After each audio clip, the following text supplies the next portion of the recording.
नमस्कार, मी अनिल उपाध्ये. शिवसिद्ध बातमीपत्रात आपलं स्वागत आहे. पाहूया आजची बातमी.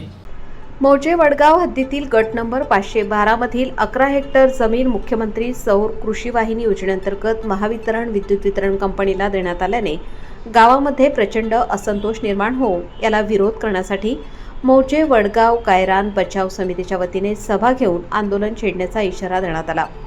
याबाबत अधिक माहिती अशी की हातकणंगले तालुक्यातील मौजे वडगाव इथं गट नंबर 512, गट नंबर 451, गट नंबर 476, गट नंबर 420 या सर्व गटातील सुमारे 100 ते 125 एकर गायरान जमीन आहे. यातील गट नंबर 512 मध्ये पाझर तलाव आहे. या तलाव परिसरात शेती आणि डोंगर असून या परिसरात पडणारा पाऊस या पाझर तलावात साठवला जातो आणि त्यातील पाणी वर्षभर गावासाठी पिण्यासाठी वापरले जाते. याच गटातील काही जमीन यापूर्वी केंद्र सरकारच्या गॅस योजनेसाठी 2 कंपन्यांना देण्यात आली आहे. पाझर तलाव असलेल्या याच गटातील 11 हेक्टर जमीन 30 वर्ष कालावधीसाठी वार्षिक ₹1 नाममात्र भाड्यापट्ट्याने देण्याचा आदेश कोल्हापूर जिल्हाधिकारी यांनी 2 जानेवारी 2025 रोजी दिला आहे. मौजे वडगाव ग्रामपंचायतने 13 जानेवारी 2025 रोजी ग्रामसभा आयोजित केली होती. यामध्ये गट नंबर 512 मधील जमीन देण्यास विरोध करून गायरान गट क्रमांक 451 आणि 476 मधील जमीन देण्याबाबत चर्चा झाली. या योजनेमुळे परिसरातील शेतकऱ्यांना शेतीपंपांना दिवसा वीज मिळावी यासाठी जागा देण्यासंदर्भात चर्चा झाली.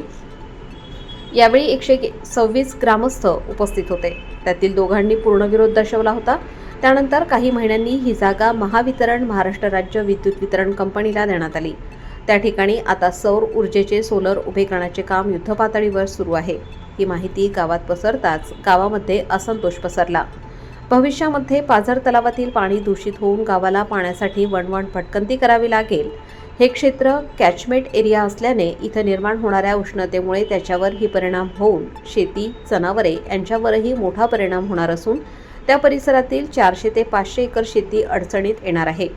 त्यामुळे या प्रकल्पाला पूर्ण विरोध करण्यासाठी ग्रामस्थांनी मौजे वडगाव गायरान बचाव समिती स्थापन करून सभा घेण्यात आली. यावेळी माजी सरपंच काशीनाथ कांबळे, मुस्लिम समाजाचे अध्यक्ष हामजे खान हजारी, उदय चौगुले, ग्रामपंचायत सदस्य नितीन घोरपडे, सचिन चौगुले उपस्थित होते. यावेळी पवन जाधव, संतोष लोंढे, महेश कांबरे, राजकुमार थोरवत, उमाजी जाधव, शशिकांत कांबळे, महादेव चौगुले, शशिकांत तराळ यांनी मनोगत व्यक्त केले. या सभेला संतोष मोरे, बशीर हजारी, रघुनाथ काकडे, हसन हजारी, ऋषभनाथ पाटील, सचिन थोरवत, अनंत जाधव यांच्यासह ग्रामस्थ मोठ्या संख्येने उपस्थित होते. उपस्थित सर्व ग्रामस्थ बंधू आणि भगिनी, गायरान बचाव समिती मौजे वडगावच्या माध्यमातून आपल्या गावामध्ये जी उपलब्ध जमीन आहे, जी स्थावर मालमत्ता आहे, ती या गावामध्ये जे रहिवासी लोक आहेत त्यांच्या उपयोगासाठी कशी येईल यासाठी प्रयत्न करण्यासाठी ही गायरान बचाव समिती काम करायला लागली. आता बराचसा त्या जमिनीबद्दल जे काय इतिहास झालेला आहे तो बऱ्याच माझ्या अगोदरच्या वक्त्यांनी मांडलेला आहे. आता फक्त प्रोजेक्ट विषयी जो काय मुद्दा आहे तो मी तुमच्या समोर मांडतो. हा जो सौर ऊर्जा प्रकल्प आहे तो अशी माहिती देण्यात आली की तो 8 मेगावॅटचा सौर ऊर्जा प्रकल्प आहे. तो शासनाचा आहे असं सांगण्यात आलं, पण नक्की कुणालाच माहित नाही की शासनाचा आहे प्रायव्हेट कंपनीचा आहे याच्याविषयी काही माहिती सादर केलेली नाही. ग्रामपंचायतीकडेही नाही आणि गावातल्या लोकांनाही ती सांगण्यात आलेली नाही. त्या प्रोजेक्टसाठी किती जमीन देण्यात आली याच्याविषयी कुठं वाच्यता नाही किंवा कुणालाच त्याची सविस्तर माहिती ग्रामस्थांना नाही आहे. अनेक सभा या निमित्तानं झाल्या. त्या सभेमध्ये अनेक ग्रामस्थांनी किंवा सुजाण नागरिकांनी प्रश्न विचारला की या प्रोजेक्टसाठी किती जमीन दिली आहे, तर याचं उत्तर देण्यात आले नाही, टाळाटाळ करण्यात आली. हा प्रोजेक्ट साधारणपणे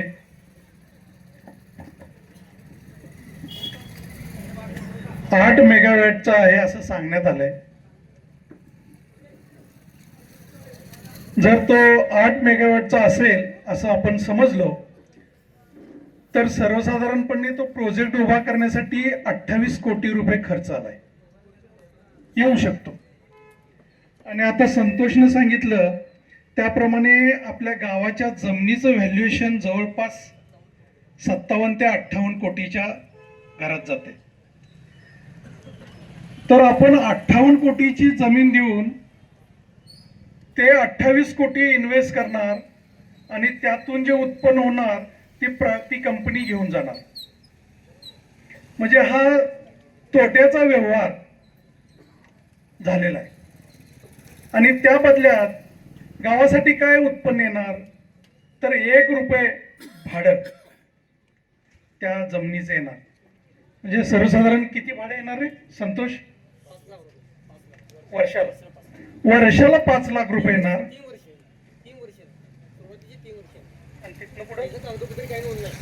हा, तर ती पण अर्धवट माहिती आहे की किती भाडं येणार आणि किती वर्ष येणार ह्याची काहीच कुणालाच माहिती नाही. फक्त 1 रुपये नाममात्र भाड्यानं ती जमीन दिली गेलेली आहे एवढंच साधारणपणे आमच्या म्हणजे बऱ्याच लोकांना माहिती आहे. ते 3 वर्ष जाणार, 3 वर्षाचे 5 त्रिक 15 लाख रुपये फक्त आपल्याला मिळणार आहे. आणि ते सर्वसाधारण आपली गावची स्थावर मालमत्ता मात्र 58 कोटी रुपयाची त्यांच्याकडे अडकून राहणार आहे. तर याचा त्या प्रोजेक्टमधून जी वीज निर्मिती होणार त्याचा फायदा हा शासनाला होणार आहे, महामंडळ MSEB ला होणार आहे का कंपनीला होणार आहे ह्याची कुठंच कुणाला काही माहिती नाही आहे. साधारणपणे त्या प्रोजेक्टचा जर इफिशियन्सी धरली तर 6 मेगावॅट दर दिवशी त्याचं कॅपॅसिटी होईल. 6 मेगावॅटचं म्हणजे 6000 किलोवॅट, म्हणजे दर दिवशी ते 6000 युनिट इथं जनरेट होणार.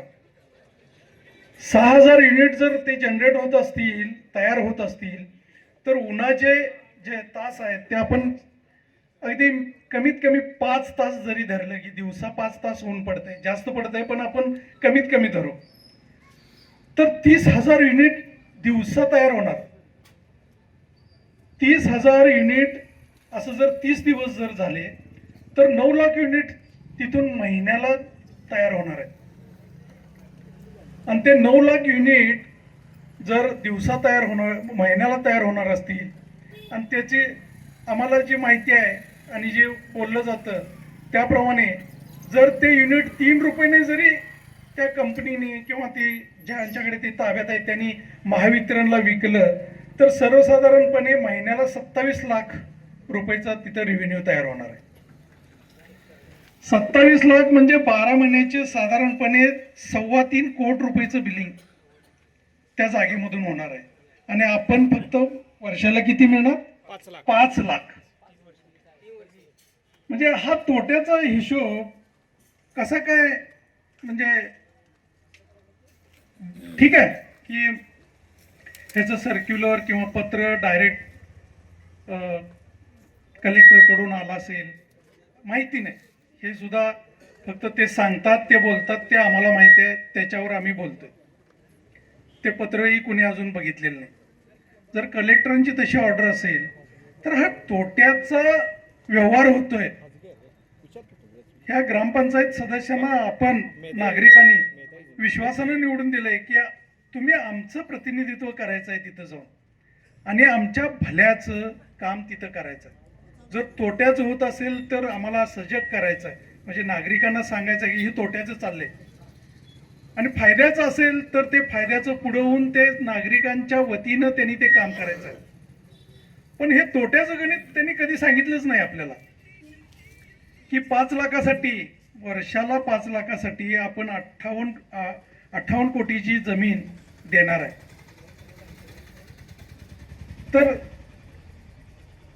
हे आर्थिक गणित जे आहे ते साधारणपणे त्यांनी असेल, सरकारने असेल किंवा जी कोणी काय म्हणतो आपण त्यांना जबाबदार संस्था असेल त्यांनी हे काही सांगितलेलं नाही आहे. आता संतोषने जसं सांगितलं की गेलचं जे काम झालं त्यावेळी आपण साधारणपणे 40 गुंठे जमीन दिली त्यांना, 60 गुंठे दिले, कागदोपत्री 60 गुंठे दिलेले आहे. तर 60 गुंठ्यामध्ये जवळपास 3.25 कोटीचा त्यांनी निधी देऊन आपल्या गावातल्या बऱ्याचशा गोष्टीचा विकास केलेला आहे.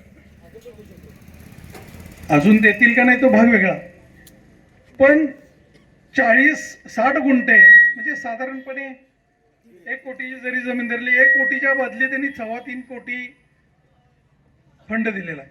आणि आपण 58 कोटीची जमीन देऊन ताब्यात आपल्या हातावर धतुरा आहे अशी परिस्थिती आहे. तर सजग नागरिकांनी याचा विचार करायला पाहिजे की आता माझा दृष्टिकोन त्या जमिनीबद्दलचा आहे तो जरा वेगळा आहे. कारण काय, तुम्ही जर मीडियामध्ये बातम्या बघत असाल तर आज दिल्लीची जी परिस्थिती आहे ती निर्माण होण्यामध्ये दिल्लीचे राजकीय नव्हे, वातावरणाची जी परिस्थिती निर्माण झालेली आहे, प्रदूषणाची जी निर्मिती झालेली आहे, परिस्थिती निर्माण झालेली आहे, ती बघता मी असा विचार करतो की मोजेवडगावची जी गायरान जमीन आहे ही क्रुशियल आहे आपल्यासाठी. कारण डोंगराळ भागाच्या जवळ असलेली जमीन आहे, ती तलाव्याचं कॅचमेंट एरिया आहे, म्हणजे जिथं पाणी येतं आणि तलाव्यातून साठतं आणि ते साठल्यामुळं आपल्याला पिण्याचं पाणी मिळते. जर आपण तो कॅचमेंट एरिया डॅमेज केला तर भविष्यात आपल्याला पाणी प्यायला मिळणार नाही, अशी परिस्थिती निर्माण होईल. त्यामुळं ती जमीन कुठल्याही प्रोजेक्टला देणं हे मानवाच्या अस्तित्वाच्या विरोधात आहे. म्हणजे आर्थिक असेल, विकास असेल, ह्याच्या बाबतीत जो कोणी काय विचार करेल तो करेल, पण मोजेवडगावमध्ये जे लोक राहतात, जे लोकसंख्या राहते, त्यांचं अस्तित्व त्याच्यावर अवलंबून आहे. कारण तुम्हाला पाण्याची समस्या जर जाणवायला लागली तर तुम्हाला पंचगंगेशिवाय पर्याय नाही. आणि पंचगंगेतल्या पाण्याची परिस्थिती तुम्हाला माहिती आहे, इचलकरंजीची कशी आहे आणि त्या नदीवरच्या गावांची काय परिस्थिती आहे हे तुम्हाला माहिती आहे. तर हा कॅचमेंट एरिया वाचवला पाहिजे. त्या तळ्यामध्ये जे पाणी येणार आहे ते पाणी त्या डोंगर दऱ्यातनं त्या जागेवरून तिथं येतंय आणि ते वाचलं तर तुम्हाला भविष्यात तुमच्या मुलांना शुद्ध पाणी देता येईल. नाहीतर आज दिल्लीची जी परिस्थिती झाली आहे तशी होऊन बसेल. तर ह्या दृष्टीने विचार करायला पाहिजे. इको बॅलन्स कसा राखणं आवश्यक आहे गावासाठी, तोही विचार करायला पाहिजे. विकास हा मानवासाठी असतो आणि त्यासाठी पहिला माणूस जिवंत राहायला पाहिजे. आणि म्हणजे शास्त्रज्ञ असं म्हणतात की पाणी हे माणसाचं जीवन आहे आणि ते जर जीवन असेल, जर पाणी जीवन असेल आणि पाणीच आपण नष्ट करणार असो तर आपण जगणार कसं, हा सगळ्यात मोठा मुद्दा आहे. तर जी काही ह्या गावातली सजग नागरिक आहेत, हुशार नागरिक आहेत, इंटेलेक्च्युअल लोक आहेत, प्रतिष्ठित लोक आहेत, यांनी ह्याचा सखोल अभ्यास करायला पाहिजे. तात्पुरता फायदा आपण बाजूला ठेवला पाहिजे. लॉंग टर्म भविष्य काळातला विचार करायला पाहिजे. जर आपण तसं नाही करू शकलो तर आपली मुलं आपल्याला माफ करणार नाहीत. का करणार नाहीत? की माझ्या वडवडिलांनी काय करून ठेवलं म्हणणार की मला इथं पाणीच प्यायला नाही आहे. तर ह्याचा तुम्ही विचार करायला पाहिजे. वीज निर्मिती अनेक ठिकाणी होऊ शकते. आता त्याची टेक्निकल फिजिबिलिटी मी फार वेळ घेणार नाही, पण 2 मिनिटात सांगतो. ते सबस्टेशनची पॉवर जोडल्या मुडशिंगीला, म्हणजे माले मुडशिंगीच्या सबस्टेशनला. आता माले मुडशिंगीला मोजेवडगावची जमीन जवळ का हेरल्याची, माल्याची किंवा जवळच्या गावातली जागा जवळ असणार आहे? तर माले मुडशिंगी किंवा हेरले, अत्तिगिरे ह्या जागा त्या सबस्टेशनच्या जवळ आहेत. आणि एवढ्या त्या जवळ असून सुद्धा तिथली मागणी न करता मोजेवडगावची जागा मागणी करणं हे व्यवहारात बसत नाही. म्हणजे तांत्रिक दृष्ट्या व्यवहारात बसत नाही. पण तिथली का मागणी केली नाही याची कारण आपण शोधली पाहिजे. कारण एवढ्या लांबून वीज तिथं वाहून नेणं हे काही म्हणजे थोडंफार तोट्याचं काम आहे. जसं आपण शेतकरी आहे, तर आपण गोठा बांधताना सुद्धा असा विचार करतो की माझे जिथं जनावरांचा चारा निर्माण होतो तिथं गोठा तयार करतो का चारा डोंगराजवळ आणि गोठा हलवणीजवळ असं करतोय का? कारण आपल्याला माहित असतो की ते नेण्याचा किती त्रास होतो. तसंच हे गणित आहे. तर ते जवळ न करता मोजेवडावची जमीन का निवडली गेली याची कारणाची कारण मीमांसा आपण शोधली पाहिजे. आणि या निमित्तानं इथे उपस्थित असलेल्या सर्व सुजाण नागरिकांना माझी एकच विनंती आहे की ही गायरान जमीन तुम्ही वाचवून तुमच्यासाठी, तुमच्या भविष्यात, तुमच्या मुलांच्यासाठी जपली पाहिजे. आणि तो इको बॅलन्स म्हणजे नैसर्गिक संपदा तिथं जपली तरच आपलं अस्तित्व राहील. अन्यथा भविष्यकाळ फार वाईट आहे. तर या निमित्तानं माझी एवढीच विनंती आहे की तुम्ही त्याच्यावर विचार करावा आणि सकारात्मक निर्णय घ्यावा आणि सर्वांनी एकत्र येऊन याच्यावर विचारविनिमय करून एक सकारात्मक भूमिका घेऊन आपण तशी ती प्रशासनाकडे मांडली पाहिजे. एवढीच विनंती मी बोलतो आणि माझं 2 शब्द थांबवतो. धन्यवाद.